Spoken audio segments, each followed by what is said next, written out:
Seigneur soit avec vous. Et avec votre esprit. Évangile de Jésus-Christ selon Saint Jean.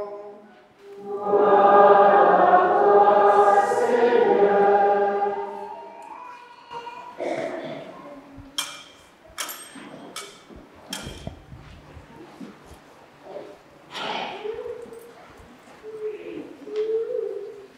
En ce temps-là, Jésus disait à ses disciples, « J'ai encore beaucoup de choses à vous dire, mais pour l'instant, vous ne pouvez pas les porter. Quand viendra lui, l'Esprit de vérité, il vous conduira dans la vérité tout entière. En effet, ce qu'il dira ne viendra pas de lui-même, mais de ce qu'il aura entendu. Il le dira. Et ce qui va venir, il vous le fera connaître. Lui me glorifiera, car il recevra ce qui vient de moi, pour vous le faire connaître. Tout ce que possède le Père est à moi. Voilà pourquoi je vous ai dit, l'Esprit reçoit ce qui vient de moi, pour vous le faire connaître. Acclamons la parole de Dieu. Louange à toi, Seigneur Jésus. Si vous avez un peu suivi l'actualité, en particulier dans l'éducation nationale, vous avez peut-être constaté qu'à l'heure actuelle, il y a des débats autour de l'éducation à la vie affective et sexuelle dans les établissements scolaires. Comme je suis éducateur à la vie affective et sexuelle, forcément, le débat m'intéresse. Ce que je trouve intéressant, c'est cette conscience que nous avons que nous sommes mis en mouvement par un besoin d'aimer, par un désir d'aimer et par un besoin d'être aimé. Et la façon dont nous le vivons, j'ai envie de dire de manière humaine, à la surface de notre vie, évidemment on voit qu'il y a plein de façons différentes de le vivre, et les débats autour de l'éducation à la vie affective et sexuelle font que se déchirent les individualistes, les matérialistes, les confessionnels, enfin les croyants, et encore, bref, etc., etc. Ce qui est intéressant aujourd'hui, c'est que le mystère que nous sommes appelés à méditer, le mystère de la Sainte Trinité, nous renvoie au plus profond de ce que nous sommes, et donc à notre désir d'aimer, et à notre besoin d'être aimé. Parce que la Sainte Trinité, c'est cela. C'est aimer de manière inconditionnelle et être aimé. Le Père, c'est tout l'amour qui se donne inconditionnellement, absolument, de manière toute puissante.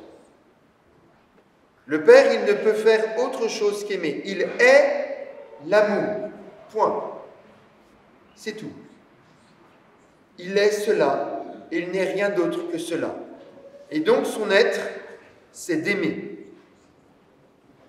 D'aimer dans un mouvement permanent de don. Au XIVe siècle, la mystique rhénane avait dit que Dieu, le Père, était un néant, puisqu'il était tout amour, il était totalement donné. Il n'y avait rien là où Dieu était, là où le Père était.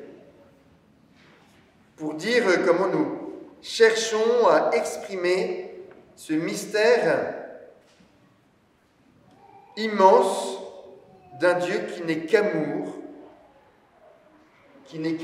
de don de soi. Le Fils, lui, il est le réceptacle de l'amour du Père. Il est celui qui est aimé et qui ne peut être autre que aimé. Pour que l'amour soit fécond, pour qu'il porte du fruit, il doit être reçu.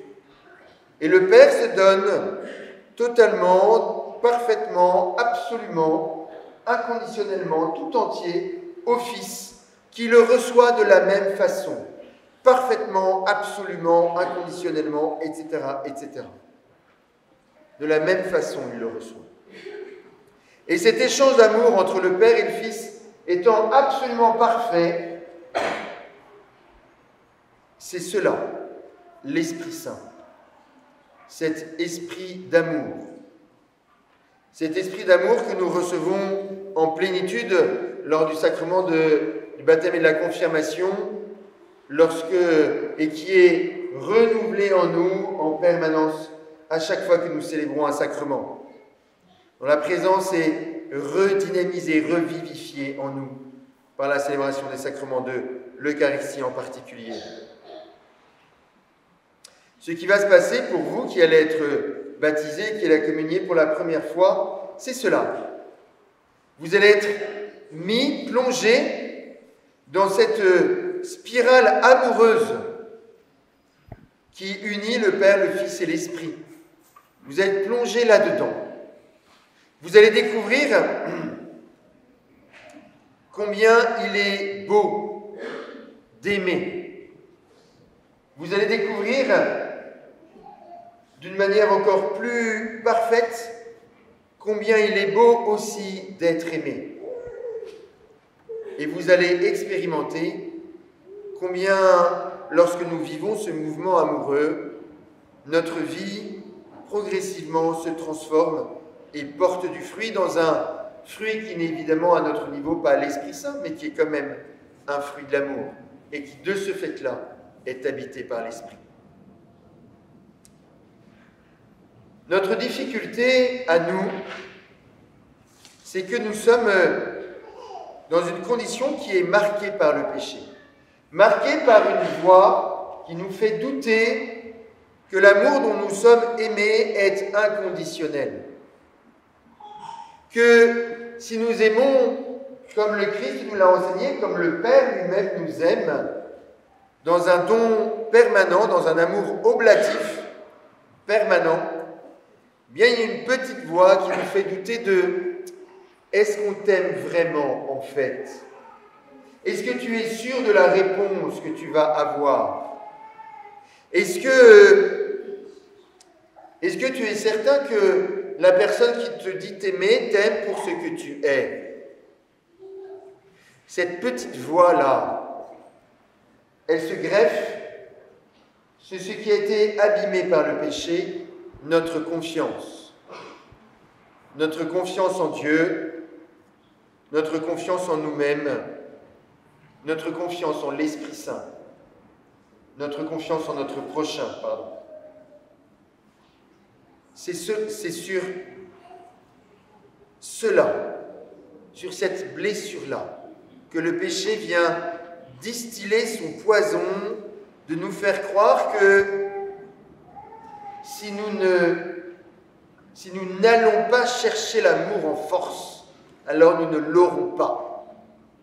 Et c'est là que nous basculons d'un amour don, d'un amour oblatif, d'un amour offrande, don de soi, vers un amour captatif, qui est qui est le même amour que l'amour du chat pour la souris, si vous voyez ce que devient la souris. Mais c'est cela notre combat. C'est cela. Demeurer dans l'amour oblatif, dans l'amour don, laisser l'autre libre de sa réponse, et c'est ainsi que nous vivons le véritable amour. En aucun cas dans un amour captatif, dans un amour parasite. C'est cela que l'Esprit Saint vient nous rappeler, comme nous l'avons entendu dans l'Évangile. Il vient nous rappeler la puissance de l'amour dont nous sommes aimés dans la grâce des sacrements. Il vient nous rappeler la puissance que nous avons reçue en nous-mêmes par la grâce des sacrements. Et déjà, en son origine, par la grâce de la création. Et il vient nous rappeler la puissance de cet amour en nous disant « Souviens-toi, tu es aimé d'un amour inconditionnel et tout-puissant. Inconditionnel, tu en fais l'expérience à chaque fois que tu es pardonné. Tout-puissant, tu en fais l'expérience dans la mort et la résurrection de Jésus. Souviens-toi, tu es aimé d'un amour inconditionnel et tout-puissant. Alors, aime à ton tour de cet amour oblatif, de cet amour don de soi, qui est sagesse, comme nous l'avons entendu dans la première lecture. Je vous invite vraiment à reprendre en lecture personnelle, en prière personnelle, ce magnifique texte du livre des Proverbes sur la sagesse. Ruminez-le, voilà. Prenez le temps de vous laisser pénétrer par lui, il est d'une très grande beauté. Pour ceux qui font le parcours de préparation à l'effusion de l'Esprit Saint, que nous vivrons mardi soir, nous avons découvert que la sagesse, c'est goûter, c'est prendre goût, voilà, c'est sentir la saveur. Eh bien, si nous voulons laisser l'Esprit Saint nous enseigner et si nous voulons le laisser nous envahir de cette parole, souviens-toi que tu es aimé d'un amour inconditionnel et tout-puissant, eh bien, goûtons les moments où nous avons aimé précisément d'un amour inconditionnel. La question n'est pas de savoir s'il était parfait. La question n'est pas de savoir s'il n'y avait pas un peu d'amour captatif là-dedans. Ce n'est pas le sujet.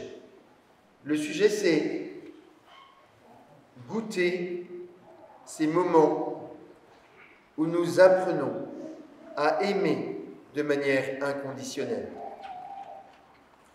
Apprenons à aimer avec sagesse. Apprenons à aimer la sagesse elle-même, afin que, en nous, l'Esprit Saint puisse nous rappeler et faire entendre fortement cette parole. Tu es aimé d'un amour inconditionnel et tout-puissant. Prenons le temps maintenant, quelques instants de méditation pour nous souvenir de ces moments d'amour inconditionnel, pour en goûter la saveur, pour en contempler les fruits.